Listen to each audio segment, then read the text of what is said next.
I'm Paul Edwards. I'm the author of the Mourner's Woods book series, and first and foremost, a monster kid. Today, let's talk about why the sea monster lost when it fought Godzilla in 1967's Godzilla vs. the Sea Monster. I'm going to be completely serious when I'm talking about the subject, but just so you know, the format of this video is sort of an inside joke, and I'm going to share the joke with you. My friend Jessica Lewis competed on Survivor in 2016. I'll save you the trouble of looking it up. She did not win. But because she competed, she now has a gig co-hosting a podcast called Why Blank Lost. And this is the t-shirt for her podcast. And each week she and her co-host talk about why the particular Survivor contestant of that week got voted out, why they lost. So I think it's a pretty awesome idea to do a Why Monster Lost podcast and talk about why individual monsters lost their battles against each other, because monster fans are always having these discussions. Which monster would win in a fight? How come this monster won over that one? And I'm not making fun of Jessica's show, not at all. If anything, I'm sort of making fun of my own channel because, everything should be monsterized. So why the sea monster lost is actually sort of an interesting question. To understand this film, it helps to know that this script originally was written to be a King Kong film.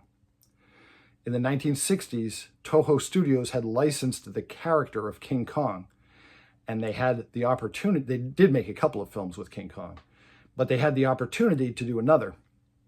And so a lot of Godzilla's behavior in this film is easier to understand when you realize the fact that it was originally supposed to be King Kong, like the fact that he was spellbound by the beautiful island girl and, found her irresistible. That's not in character for Godzilla, but it's perfectly in character for King Kong. What happens in this film, in summary, is that our characters get shipwrecked on a South Pacific island and find that it's been infested by a mysterious, generic evil army. It's not clear which country this army is from, but it is clear that they've set up a huge military complex and are, threatening to strike out against the world. It's sort of reminiscent of Spectre in the James Bond movies. And remember, this is 1967, so everything was, an homage to James Bond, or a ripoff of it. So this generic bad guy army has set up camp on this island, and they have control over a tremendous sea monster that lurks in the waters off the coast. This monster is often mistaken as being a huge lobster. It's actually not. It's a huge shrimp. The monster's name is Ebirah, and that comes from the Japanese word for shrimp. So Ebirah, the sea monster, lurks off the coastline of this island.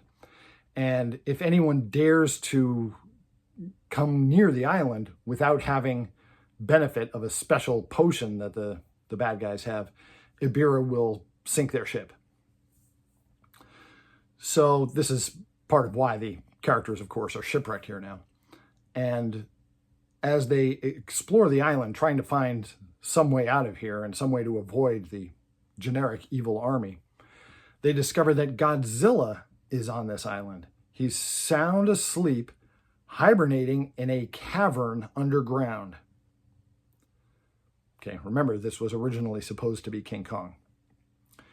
So they decide that the best way that they can deal with the evil monster off the shore and the evil army that's got most of the island in its power is that they're going to wake up Godzilla from his deep sleep.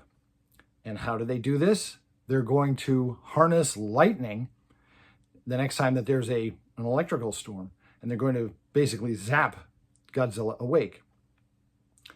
Again, this makes a lot more sense if you remember that the movie originally was supposed to be King Kong versus the sea monster. And they'd established in King Kong versus Godzilla that Godzilla was adverse to electric shock, but King Kong loved electric shock and made him stronger. So when you know this background, that this was supposed to be King Kong, this part of the story makes a lot more sense. So they are able to conduct lightning down into Godzilla's body and jolt him awake, and he immediately begins a rampage on the island.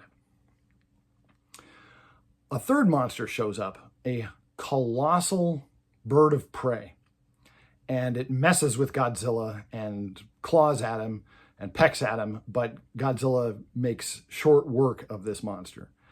And in true Japanese giant monster tradition, this monster that's only on the screen for like, two minutes, it does have a name, even though the name isn't given in the movie. It's Ukondora.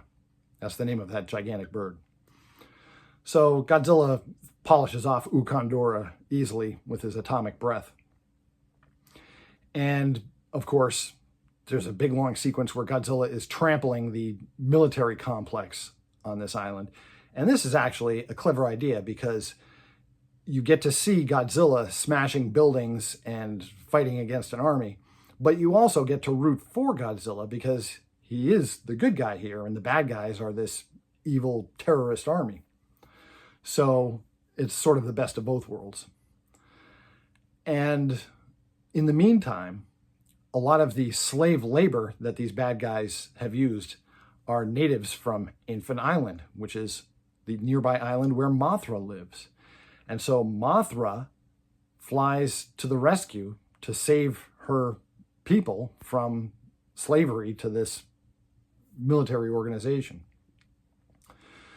So Godzilla has a nice long brawl against Ebirah, the sea monster.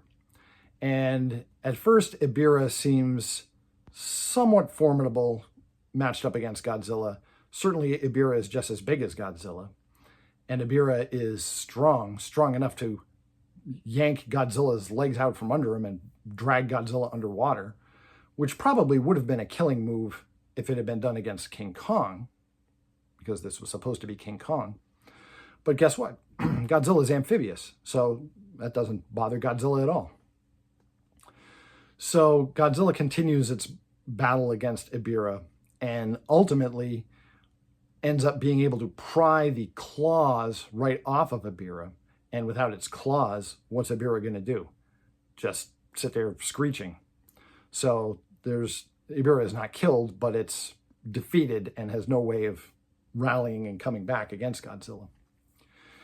And in the meantime, Mothra arrives on the island. Godzilla sees Mothra and yells at her a couple of times, but isn't really able to catch up with her to fight her.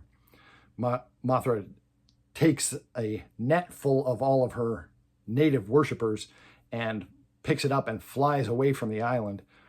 And Godzilla escapes the island just before the entire island complex blows up and the island is disintegrated. So there you go. That's Godzilla versus the sea monster. You get 4 monsters: Godzilla, Ebirah, Mothra, and Ukondora. But really, the battle between Godzilla and Ukondora was pretty brief, and there was no fight between Godzilla and Mothra here. The real battle was between Godzilla and the sea monster. And the question comes up now, why Ebirah lost? Why the sea monster lost? I'd say the sea monster lost not because it wasn't as strong as Godzilla. It clearly was as strong as Godzilla. They were batting a boulder back and forth at each other with equal force. I don't think it's a question of strength, and it's certainly not a question of size. Ebirah was just as big as Godzilla. But Godzilla does have special powers that Ebirah does not. Ebirah is a really, really, truly huge shrimp, but it's still just a shrimp. It doesn't have any special abilities. Godzilla does have special abilities. Godzilla has, of course, his atomic fire breath, but he also has some abilities that were shown but somewhat understated back in the Showa era, like a quick healing factor. Even after traumatic injuries, Godzilla can rally and come back in a matter of minutes. something that became clearer and clearer into the 1970s, where he did it in Godzilla on Monster Island and in Terror of Mechagodzilla, moments where he was near death and then, within 60 seconds was ready to fight another round. So I think why Ibira lost is that Ibira didn't have any special powers and Godzilla does. That's the bottom line as to why Ibira lost. And you'll notice that Ibira, although it survived this movie, hasn't really been seen too much since then. Ibira did return in Godzilla's Revenge by means of stock footage, same as a lot of monsters returned in that film by means of stock footage. But the only original production, showing original new footage of Ibira that we've seen has been in Godzilla Final Wars. And they did a pretty good job depicting Ibira with modern special effects. But if you've seen Godzilla Final Wars, Ibira went down under the power of human military might without Godzilla even having to be the one to destroy it. And Japanese giant monsters never go down under the power of just human military firepower. So the fact that human beings were able to take Ibira out really shows that Ibira has a relatively low threat level as far as Japanese giant monsters go. So that is why Ibira lost. Hey, thanks for taking some time to talk with me about this great old monster battle. If you are a fan of classic monsters and vintage horror, check out my book series, the Mourner's Woods books. They're available on Amazon.com. I have 6 in print right now. The 7th is on its way. I have different monsters in different books, some gigantic, some not so gigantic, but still creepy and terrifying. I have different monsters in different books. I have a different cast of characters in each book, so you never know who's going to survive from one book to the next because there are no repeat characters. You never know who's going to survive to the end of the book that you're reading. And I sell them as cheaply as Amazon will let me, 99 cents for an ebook. And they're also available in paperback and in audiobook, and the first 4 are also available in hardcover. My name again is Paul Edwards. My books are the Mourner's Woods books. Thanks for talking with me about yet another battle that Godzilla won, this time against the sea monster. And I will see you in Mourner's Woods.